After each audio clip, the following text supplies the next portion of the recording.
سبح اسم ربك الأعلى الذي خلق فسوى والذي قدر فهدى والذي أخرج المرعى فجعله غثاء أحوى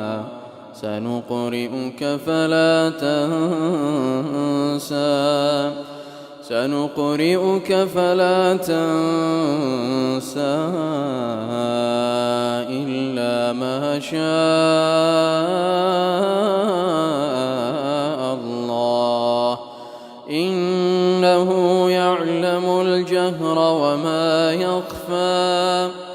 ونيسرك لليسرى فذكر إن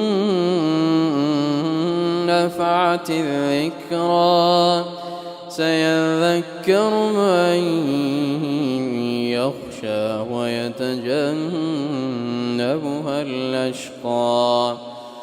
ويتجنبها الأشقى الذي يصلى النار الكبرى ثم لا يموت فيها ولا يحيا قد أفلح من تزكى وذكر اسم ربه فصلى بل تؤثرون الحياة الدنيا والآخرة خير وأبقى إن هذا لفي الصحف الأولى صحف إبراهيم وموسى قل يا أيها الكافرون لا أعبد ما تعبدون ولا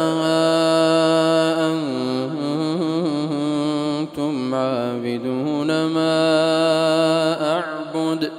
ولا أنا عابد ما عبدتم ولا أنتم عابدون ما أعبد لكم دينكم ولي دين.